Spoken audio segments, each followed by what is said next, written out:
My name is Chuck Evans, and I'm with Windsor Advantage, and I want to welcome everyone to our monthly webinar, which is 30 at noon. We basically take 30 to 45 minutes, kind of going over best practices and sharing some insights.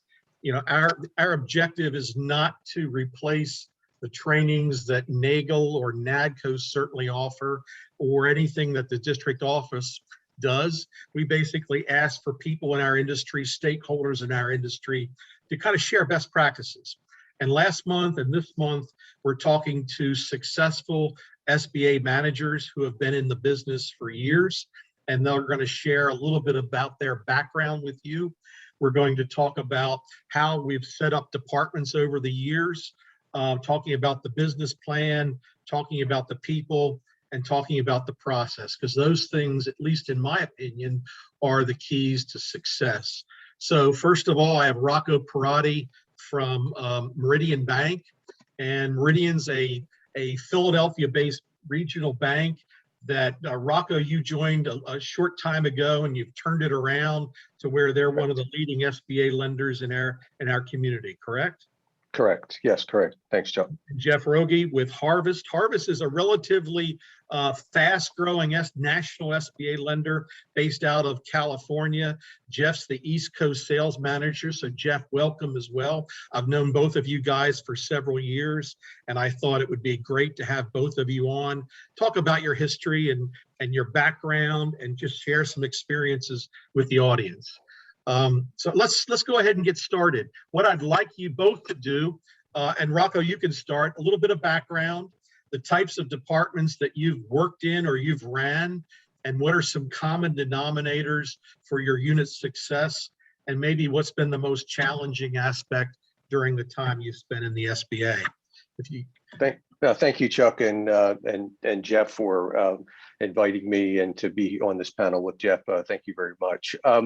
Yeah, so been doing SBA, I guess, almost 25 years. Like a lot of folks in SBA, you know, have worn a lot of hats. I think I started as an underwriter, an analyst, probably wasn't that good at that, and said maybe let me go into sales, and you know, and thought I was fairly successful in that, and then decided maybe I'd be a sales manager, wasn't that successful in that, and went back into sales, and you know, it's just, you know, like a lot of like folks. And then I think there's a period in my life where, hey, I could do this better, and I want to run a shop or something, and have been really doing that for I guess the better part of the last 10 years or so, running different teams.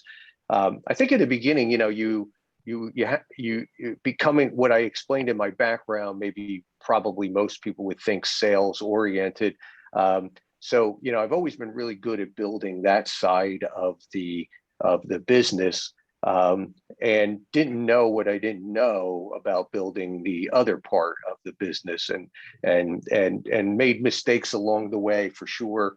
Maybe not getting the proper resources or the proper experienced folks to help me with that, because when you're young, you think you know all the answers, and, you know, and you can outrun it with sales and, you know, all those types of things. So I'd say, you know, I've had modest or an up and down success in, you know, in running teams, and mostly because of that side of it. Some of it, you know, depending on your organization, your bank back office, your loan ops, you know, those folks get SBA, and if they do, they can be a great support. So I'd say that's an important part. You know, if you have partners within your bank that know SBA and like SBA and are interested in doing SBA, you know, those are great partners to have. I'll stop when you tell me, Chuck. But and you know, so you know, that's one of the big, you know, challenges I think has always been making sure that you have complete buy-in from all the folks around you, because you can set up SBA teams, and we'll talk about that, I'm sure, in lots of different ways. But you know, unless you are like Harvest, maybe, who's a non-bank lender, you know, you really do need the support of the rest of the bank to make your operation successful. And some places are better at that than others. Some are more committed to it than others. So I think I'll stop there, Chuck, unless you want me to. I mean, you've had some good experience, money storage, Square One, Preferred Capital, and now Meridian. And what's your annual loan volume now? Right now, you're projected. Yeah, so you will hear me say, and I'm proud to say that we're number one. That we're the number one SBA lender by dollar amount in the Philadelphia region right now, and we're probably in the top. I'd say 5 to 7 in the New Jersey. So hopefully we're going to be the regional top lender. We've closed $70 million so far this year. Wow, that's awesome. Which is what we closed last year. Mm-hmm. And so I'm sure we'll be over 100 million this year. That's our goal, personal goal, not bank goal. And when I joined Meridian, we were a lift of our team, a few of our team from another bank that was being sold. And when I joined Meridian, they were doing some SBA loans. SBA they did maybe 12 or so in 15 years. Yep. And we do 7A and 504, but that volume I mentioned was just 7A. And really, I think I can't take all credit, or my team can't take all credit. I mean, I think we're a seasoned team, but timing has been helpful with being in the marketplace that we know, and the economy doing okay. But the bank has been very supportive of SBA, which I'll talk to you about when we talk about running a team and how to operate. But the bank has really been a great partner, I guess is a good term, even though I work for them. But you have a good team, Chris Addis and Joe Cafarcio. I can't speak enough good things about them. So yeah, absolutely. Yeah, they get SBA, they support SBA, and so that's a big key. That I have to be honest, I didn't always have that in my career. So you were doing the best you can, under certain circumstances where you just didn't want to fly under the radar and didn't want to, rock the boat in any way. And here we're a noisy business at Meridian. We make a lot of noise. Support, I know. Yeah, we're closing, 3-4 loans a week. As compared to maybe the CNI or the real estate groups here that, are busy, but not as prolific right now as us. Jeff, tell us a little bit about Harvest and your experience there and where you're taking it. Thank you, Chuck, and nice to host this with you, Rocco. By the way, I've got a chest cold. It isn't COVID. So if I have to pause or if anybody makes me laugh, but very similar history is Rocco, but in the beginning, I moved from the military as an aviation electrician on an aircraft carrier in the Indian Ocean into banking, and I was going to go to Purdue to get into aeronautical engineering. And when I found out how many holidays they had, I thought this is going to be the easiest industry ever. I'm not leaving this for anything. Got into Boatman's Bank and commercial loan servicing, and then ended up getting into SBA in '97 with Zions Bank as an underwriter for the retail side, not the wholesale 504 Peter Morgan side. Mm-hmm. Very similar as Rocco said, and I've said this many times, like in the first year, I didn't want to decline a single deal. I helped BDOs as much as I could, and I love talking to borrowers.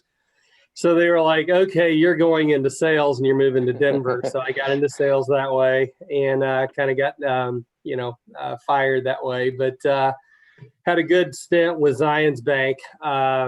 And then joined Community South as in sales, and then blew through first year budget, got demoted into management, and then had some success there. It was a really good team, Midwest and ultimately the West Coast. And, financial crisis hit 2009. That's where I met Rocco. I went to a non-bank lender, and first time being pure non-bank, private equity group called Advantage Capital Partners that had a bidco, which is now First Bank of the Lake. They own a bank called First Bank of the Lake, and was there about maybe 4.5, 5 years, something like that. And then after that was moved to Raleigh to help Jeff Nager with SunTrust.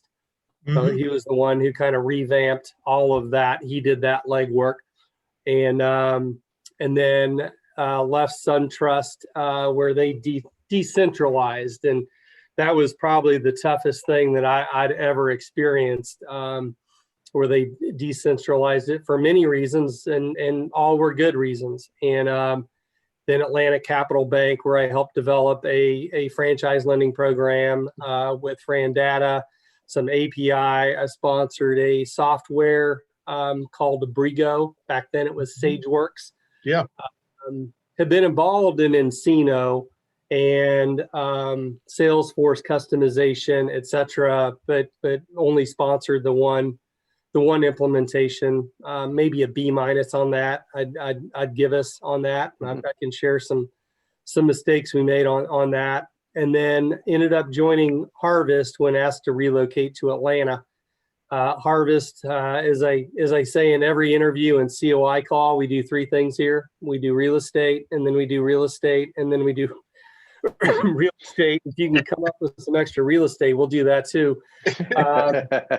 But we are unique in that we have 7A, we have 504 capabilities on balance sheet, and then we have a small balance commercial, and then dipping our toes into the investment real estate product. So absolutely love it. It's not scripted. I'm wearing the swag around it all the time, but we're a top 10 SBA lender, I believe 8th right now. Yep.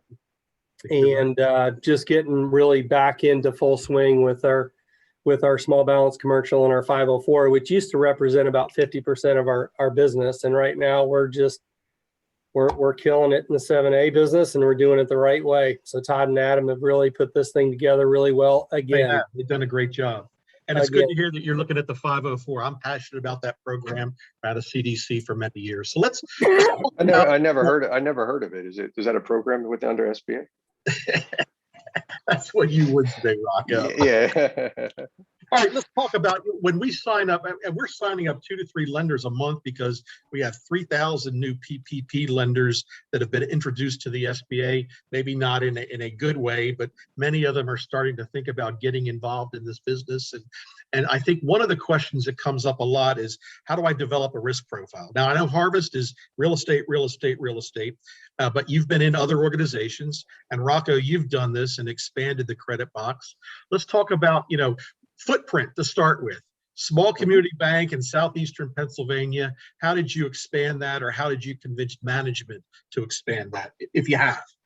Yeah, no, I appreciate that. Yeah, so as a community bank in Pennsylvania, headquartered in Malvern and an office in Philadelphia, we want to serve our community, right? That makes the most sense.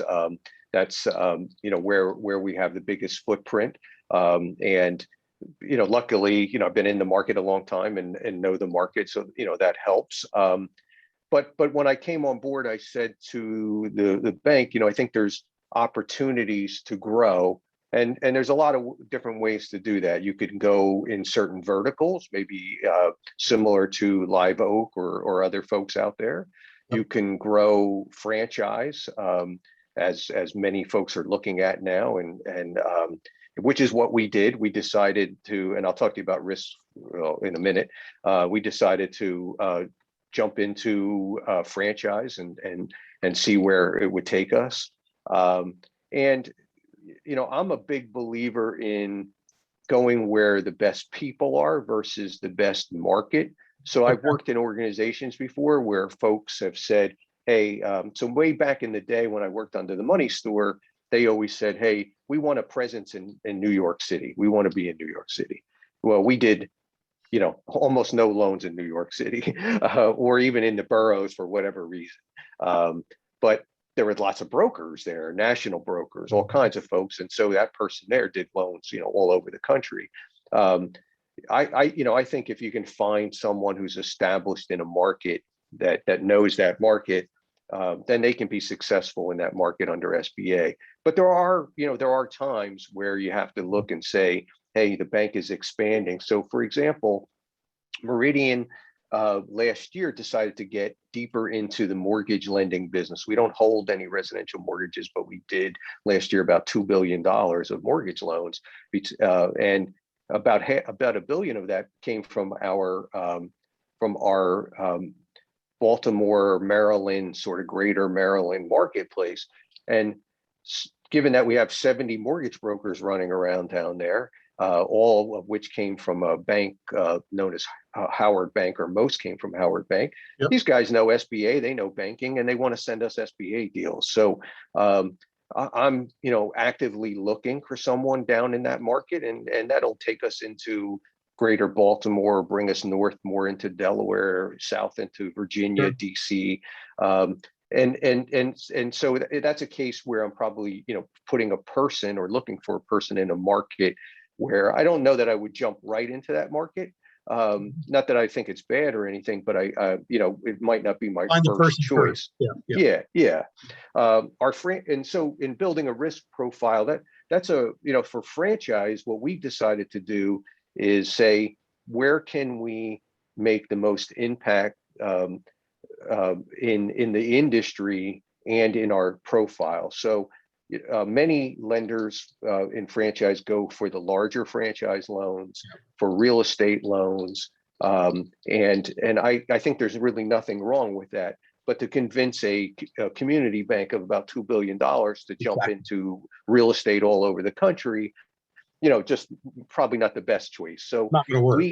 Right. So we said, hey, can we do loans maybe 250 to 500, or maybe even a little bit bigger here and there, and what industries can we make an impact in that, and then what brands make the most sense for that, and so we tried to slice and dice it like that, and then set some parameters within of how many loans we would do within a sector. So, casual dining, fitness, massage, things like that.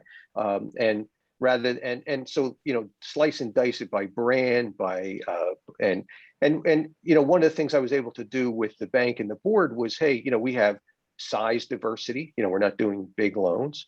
And we have brand diversity.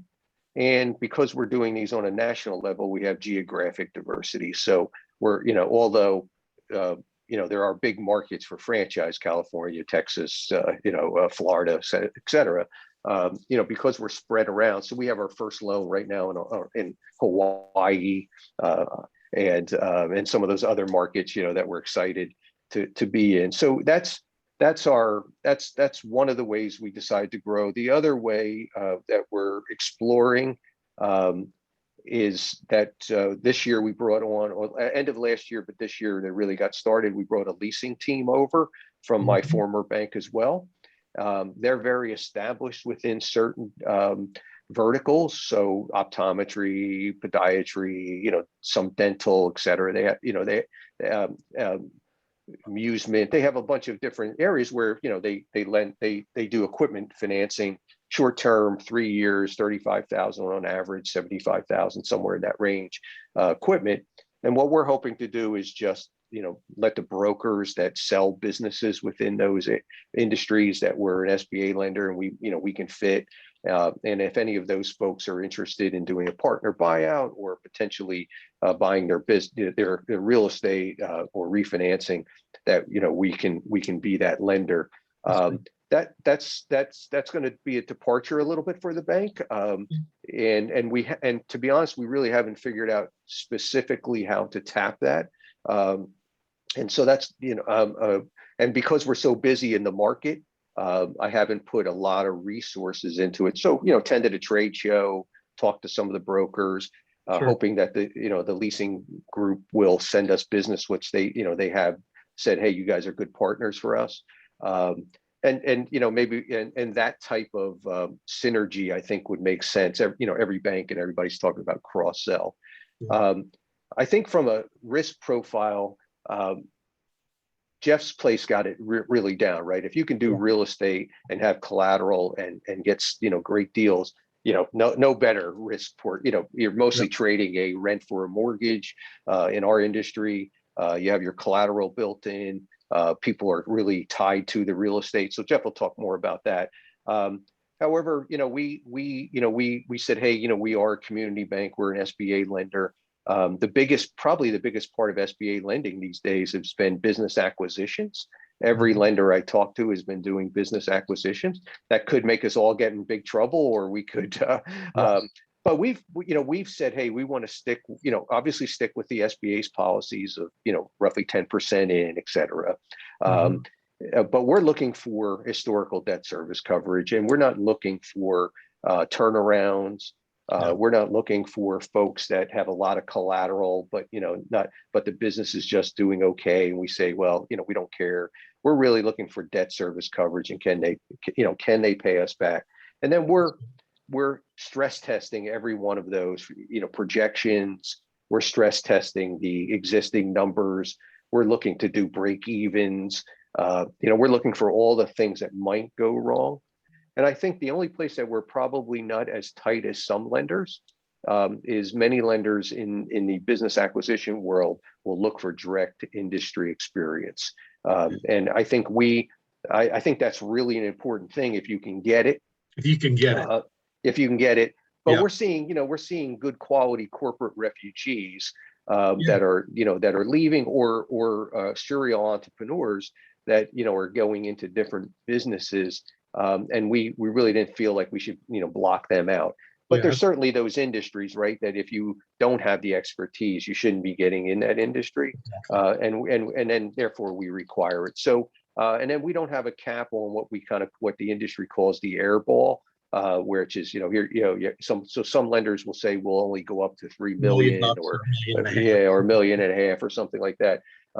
So we have creeped up a little bit in on our dollar amounts, which I try to keep an eye on. And then lastly, because of the good quality of local business acquisitions that we've been seeing, we've been really active in using the pari passu ability that the bank SBA allows. And Chuck, you might talk about that later, but so we're able to do an SBA 7A loan. Some cases do a line of credit conventionally, and maybe even do a term loan along to bridge the gap. So we've routinely done $7-8 million, even $9 million loans within the bank. And of course, we're looking for the full deposit relationship, and and et cetera. And the vetting process is probably a little bit stronger, not because it's not an SBA and we don't have the guarantee, just because there's I don't control all the other aspects of the lending. So my team might do the underwriting and prepare it and get it, but still the commercial folks have their input, and of course the board and loan committee. So those are the kinds of things I think we're doing. But I think from a risk profile going forward, I'm a little bit worried about interest rates going up. Yeah, they're going to eventually. Yeah, I'm worried about when stimulus money goes away. I'm worried about a potential variant coming. I'm worried.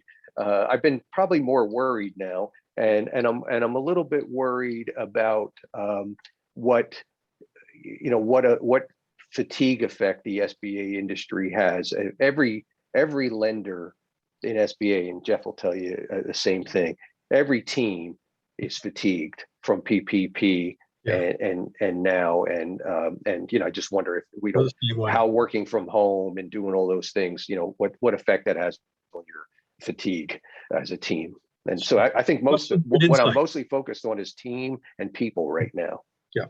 All right, good. Yeah. Thank you. Yeah. Jeff, you've been quiet, but I'm dying to know. Sorry, Jeff. In your past life, you've done a lot of franchise lending, but as Rocco said, as you said, you're into real estate. How have you been successful in taking a little bit more of a narrow focus in the SBA world? Because that's tough. Everybody wants to be in your space. Yeah, well, when you spend all your time telling people what it is you do, and you're very honest about what you don't do, you find that people kind of tend to want to remember you. And if you can do it in a way of saying, we do three things at Harvest: real estate, they get me down as a real estate side. But to back up a little bit, Chuck, sure.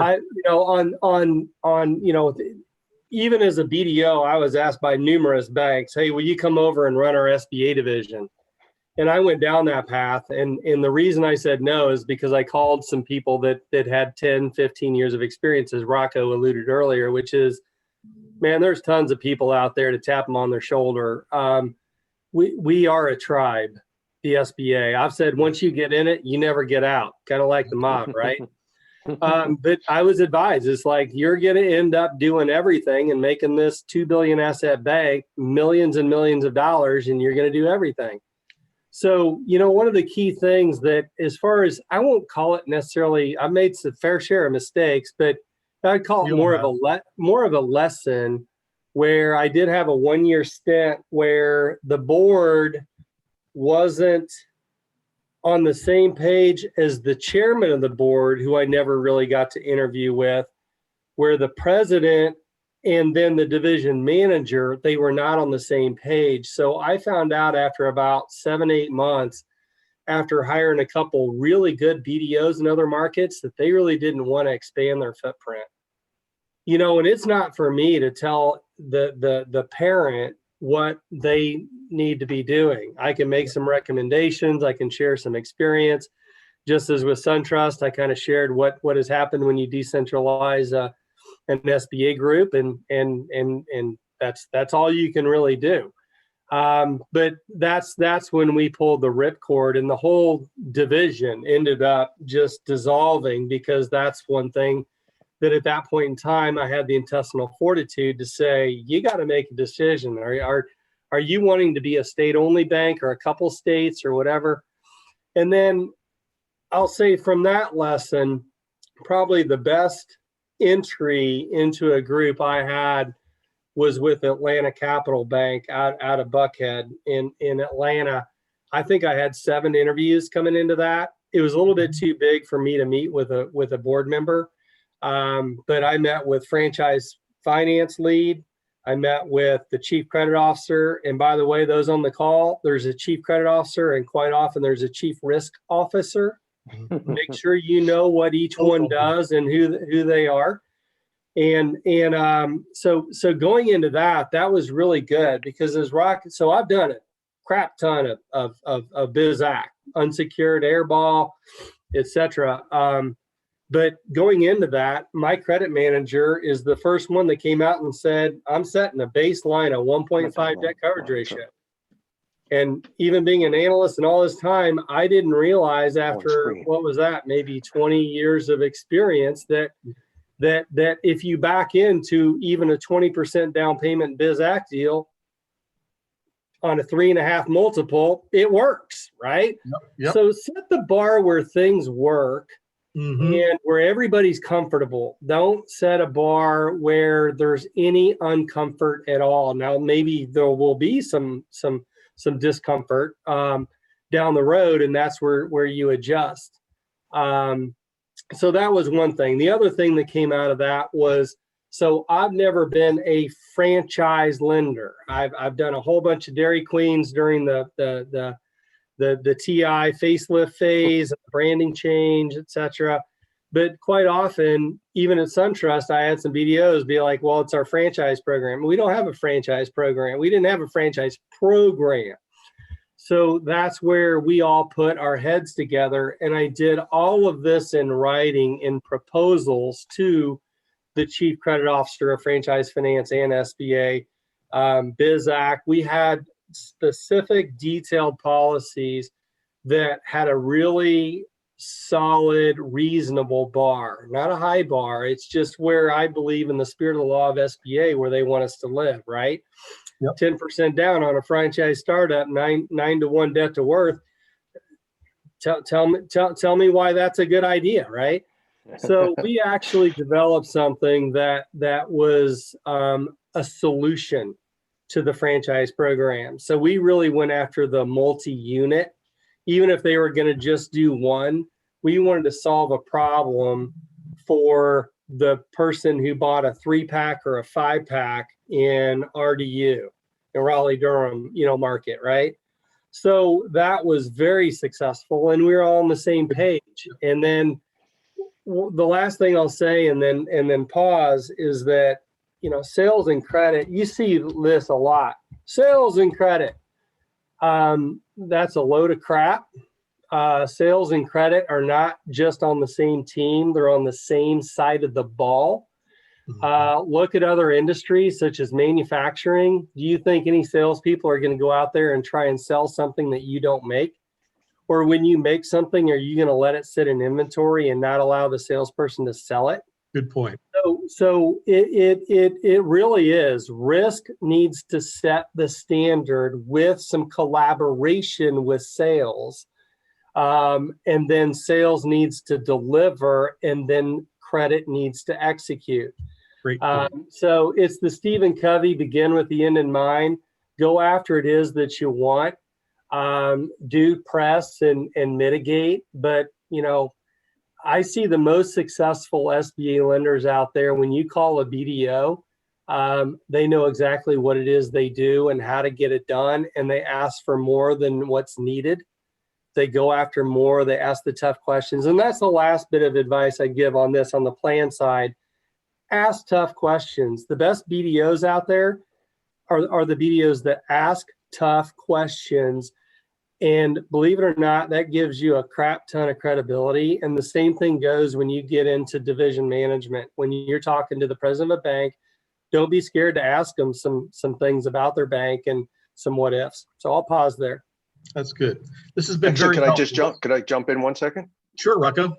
Yeah, no, I think I wanted to go piggyback on that last part about asking tough questions, and that I think, you know, your credit and risk people will respect you as an SBA lender, or just as a lender. One, if you're honest, right? You don't make it up as you go, and that you know your borrower, you know as much information, especially if they come from a C&I world or anything like that. Those folks really get to know their borrowers, by visiting their location, talking to their accountant, their attorney. You know, they do what I've noticed over the years. They do a lot of getting to know the borrower. We in SBA don't always have an opportunity, or maybe even take the time to do that. But I know, and when a credit officer or a risk officer asks you a question, and you pretty much know the answer, or you've asked the question and you're waiting for that answer or something like that, that adds so much more credibility to you and to your department. And so we preach that at our place as well. Yeah. That's good. Thanks, Jeff, for a good point. Let's shift for a second. You know, we're all getting older. And when we have people that are new to this industry, I tell them that the SBA world is the best place to be in. It's going to be around, probably pays a good bit more than commercial lending, which all of us were in at one time.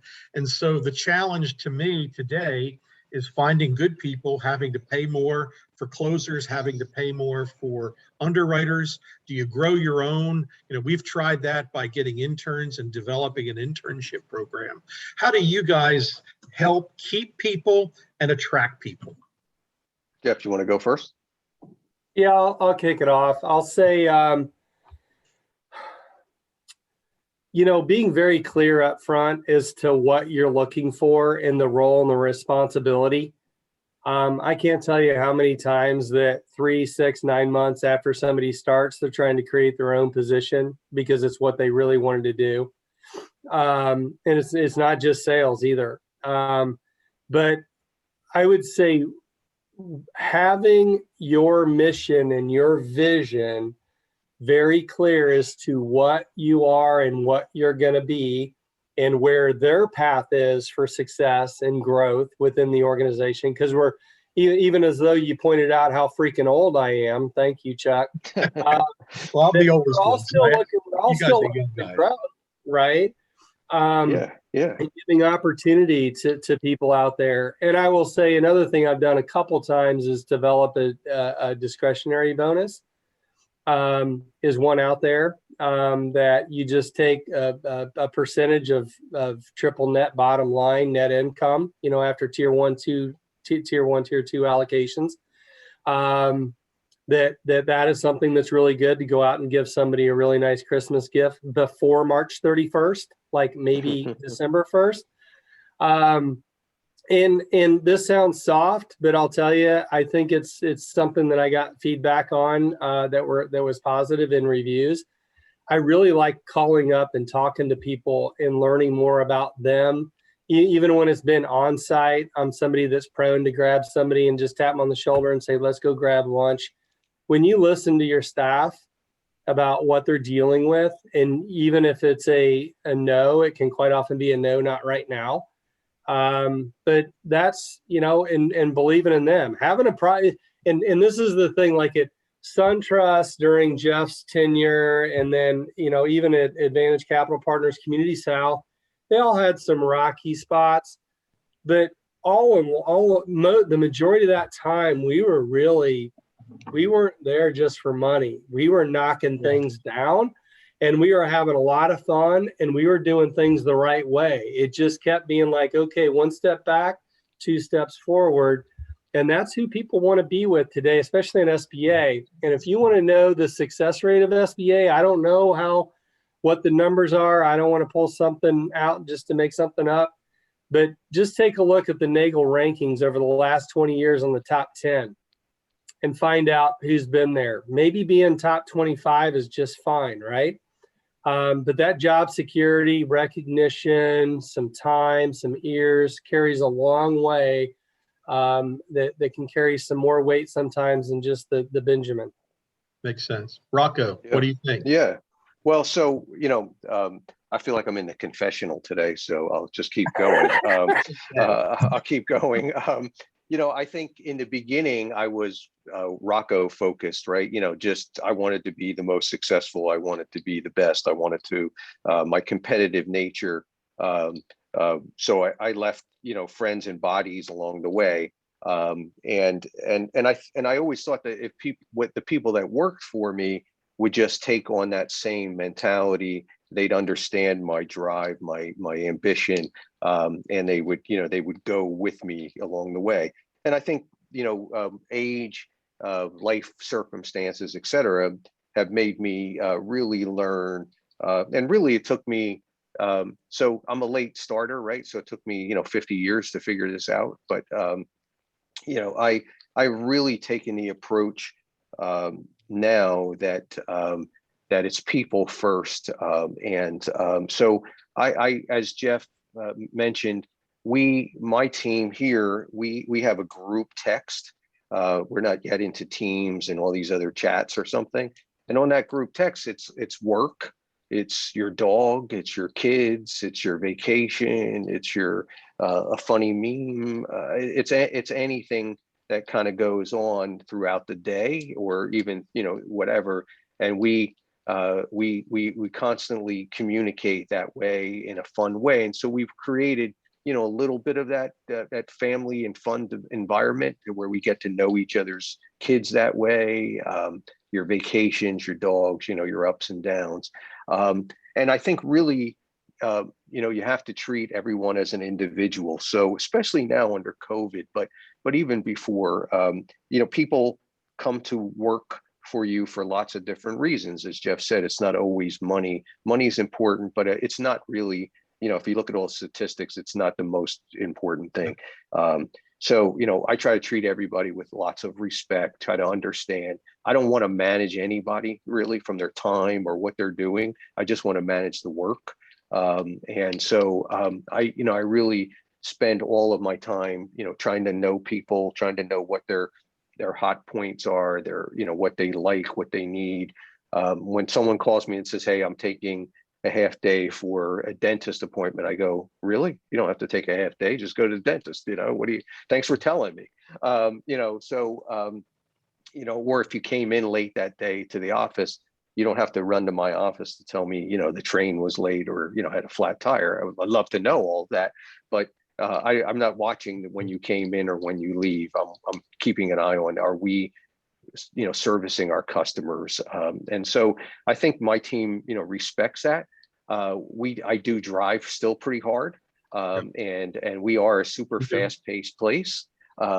So that can be a challenge for folks. And then I also think you have to understand generationally, what do you have, right? There's people that are young and they're millennial types or Gen X, and they're, they have, so I'll give you an example. I told everybody, hey, there's really nobody in the office these days in our office. So, casual, business casual is okay. And then I walked in one day and a guy had shorts on, and it was a Gen X or whatever. And so, by the way, his new nickname is Shorts. Because I give everybody nicknames if they, but I said, hey, that's probably a little too far for us. We are a bank, you're at home, do whatever, but in the office probably makes sense to have long pants on. So, so I am a little old school. When my team goes into headquarters for sales meetings or really any meeting, which we don't do all that often, I want my team to be in a sport coat or a suit or whatever, and just take and at our closings, I had a young guy do a closing the other day, and he was in his Meridian polo shirt, and I said, hey, although that's great, we have our flag. At closings, we wear, if we do a closing, we wear a suit and tie, because it's somebody's money, it's serious, it's a last impression. Now, not every bank does, closings, but, I don't ask a lot, but that's one day, can you wear a suit and tie an hour or two, whatever. And then, I think growing people internally is probably the only way to go these days. Everybody's trying to steal somebody's person. I'm not trying to steal anybody's people, right now. I don't even, I think the industry, as Jeff said, we're all a tribe. I would, if somebody's looking, great, I'm interested, but I'm not calling on really anybody. Don't burn any bridges, right? Yeah, I'm not calling on anybody. And so, I really think we have to grow from within. So we're just taking a person out of our branch that has shown to be very helpful during PPP, and making her like a loan assistant on our team, and she's getting a promotion and more money and a different lifestyle to work for us. We're taking one of our loan assistants and we're moving them more into closing, and so we're showing a career path of folks within. And then I have our team, most of our team, because we are definitely like a fifth grade soccer team. We crowd around the ball all the time. So, right now, I have just about everybody on my team has done loan reviews, file reviews, has done a little bit of closing, has done maybe one or two write-ups to UMs to understand everything we do. And so, when the sales people come in, they're raring to go. And I said, that's fantastic. I'll do a couple of file reviews and maybe write up a deal or two so I can get a feel for, for your ability to be part of the team, and to learn what we do and how we do it. And so, that's kind of how, we operate. I really think that that's also a reflection of our bank. The bank is a fun place. They play a lot of golf. They do a lot of events. We drink a lot of beer.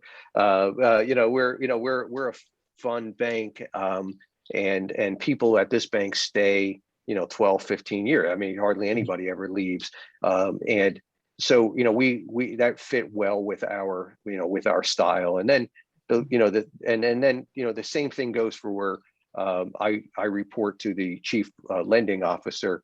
And Charlie that I work for is, probably the best guy I've ever worked for. He might get a kick out of this because he's probably the best guy I ever worked for because he leaves me completely alone. Lets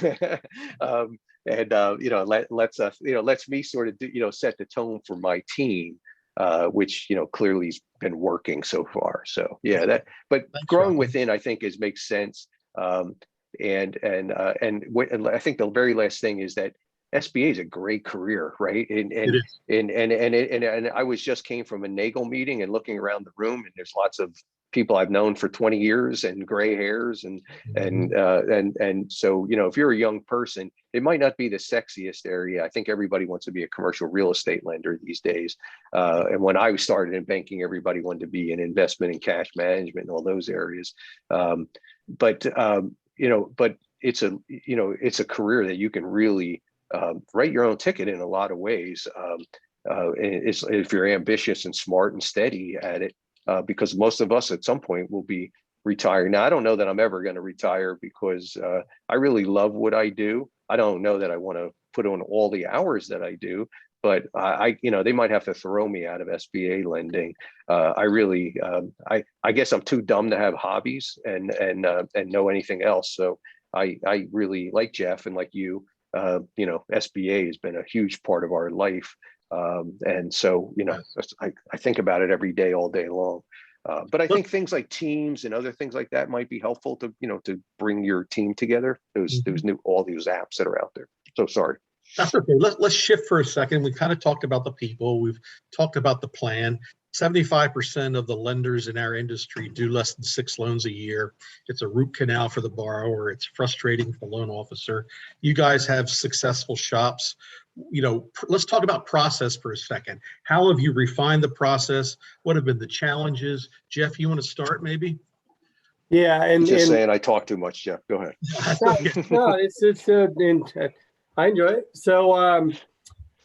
So I'm a sales manager now, and so I'm not into the developing the processes, and I would say that a couple key pieces of advice in topics with a former employer, an exec co-founder of a bank.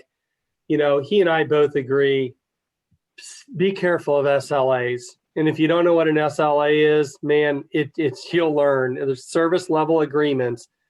And the only service level agreement that will ever work for me, I'll keep this not as advice, but is one with vendors. So all I've ever seen SLAs do, and I've heard the stories, is it pits one department against another.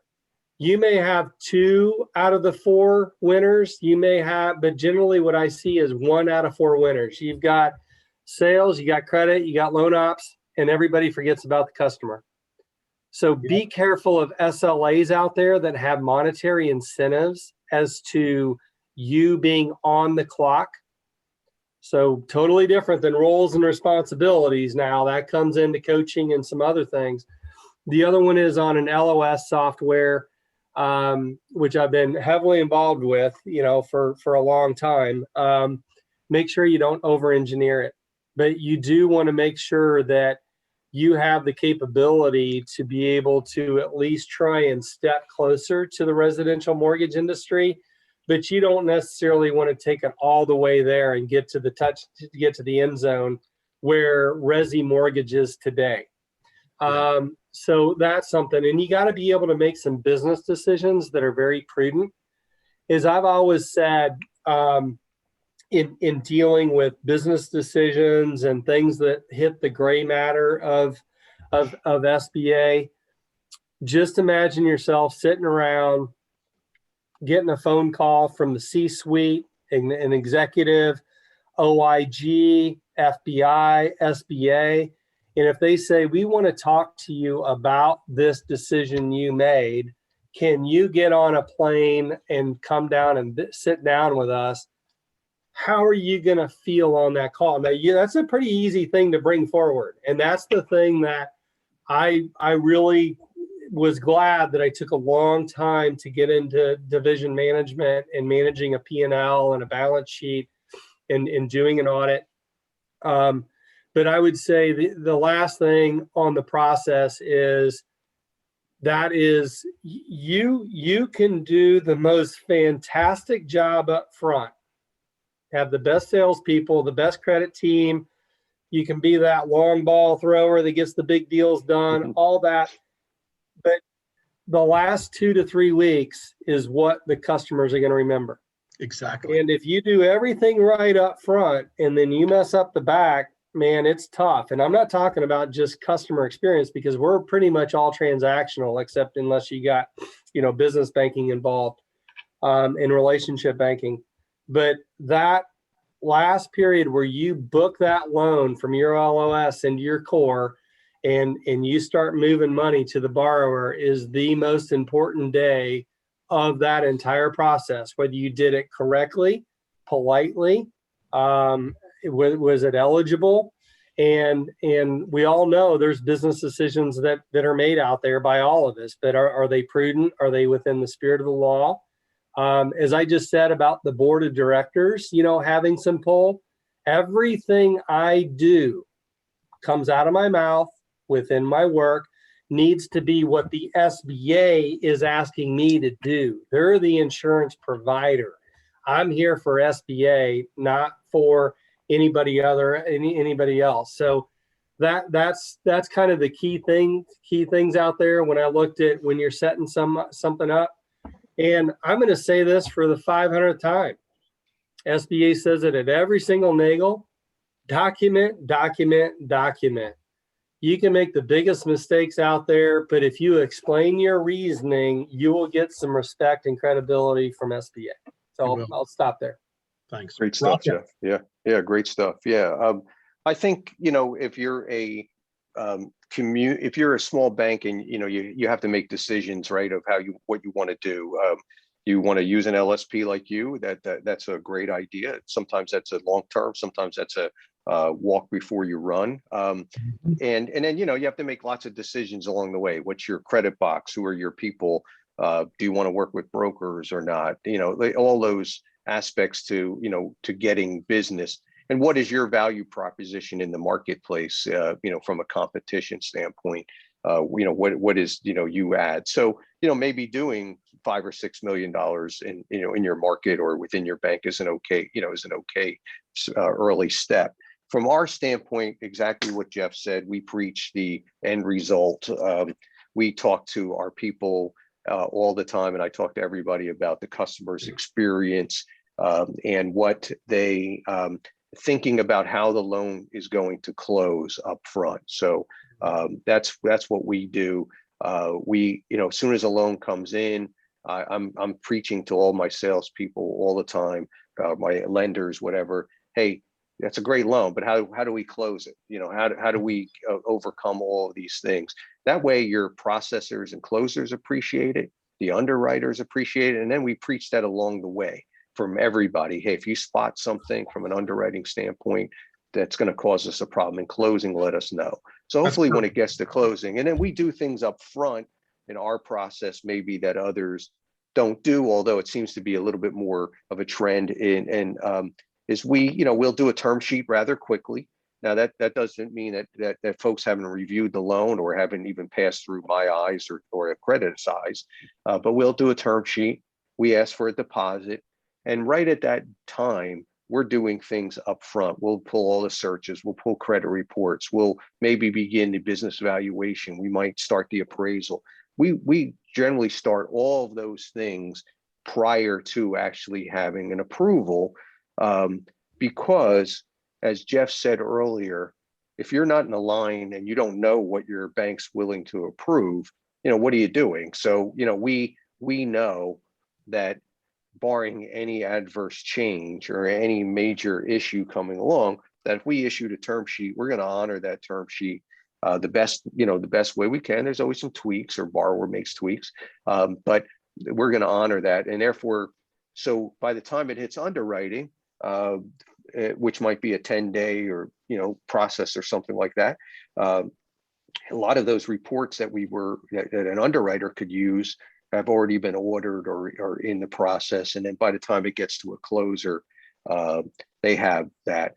And then we're also have our sales folks taking on the role of closer up front. So we make sure that they let the borrowers know what the closing process looks like, what kind of documents you might need for closing. Again, within mind of, if you can't live within that, right? Then we can't close your loan. So what's the purpose of us working on it, or is it an eligible loan? So I think what Jeff mentioned earlier is definitely true. If things are bifurcated or segregated or whatever, it has to pass through credit and to underwriting and approval and loan ops and all these different areas, closers, and not everybody's completely aligned. Who suffers? The customer, right? That's who suffers. And so, SBA sets out the rules. We all need to follow those. It is a little bit of a Me Too lending, right? I can't make an investment loan because just because I can't, right? So what do I have to offer? What I believe we have to offer is, ability to deliver on our word, speed, and consistency along the way. And sometimes, who's your customer, right? That's the other thing. Is it your referral source? They want consistency and speed. Borrowers want honesty and telling them up front, no bait and switch. Knowing the program, don't have to come back to me and say, you know, I forgot, or I didn't realize I have to, you know, add this collateral. You know, what's a borrower going to do at the last minute? You know, we don't want to be that type of lender. Absolutely. And yeah, and so, you know, that's, so it's again what Jeff said about knowing what you want and starting backwards. And then as my age, and if you don't mind me adding this, I've told all my people, I have no problem you ever turning down a loan under good decisions. I have no problem if somebody calls me up and says, you've asked too many questions, or you've been a pain with documentations. And I have no problem if a borrower is a real pain in the ass, don't do their loan, because they're probably going to be a pain in the ass the whole way through when I'm asking for documents or cooperation. And so, you know, and you know, that doesn't mean be a jerk, right? That's you know, there's a distinction there. But some people are just so unrealistic that they're probably just not for us. Makes sense. Well, this has been most helpful, Jeff and Rocco. I appreciate both of you coming on. If there's any questions, go through the chat line. I don't see any, but we've come to our hour, and I really appreciate both of you. I'm going to see both of you at America East, I think, coming up. Yes. And our next 30 at noon webinar, I'm going to have my friend Lance Sexton from now Fountainhead and Jeff Nitty from our own Windsor Advantage, talking about post-COVID portfolio management. You think about it, guys, the SBA's made what? All of our payments, or all of our borrower payments, defaults are less than 1%, past dues are less than 4 million, and that's because we've been making payments. When it comes time for your borrowers to start back up again, we're going to have some challenges. So I think we as an industry need to get ready for that. So that's thank you for the time. Next time. So thank you guys for all the Thank you. time, and appreciate it. Thank you, guys. See you soon. See you. Thank All you, everybody. Thanks for the opportunity. Bye-bye.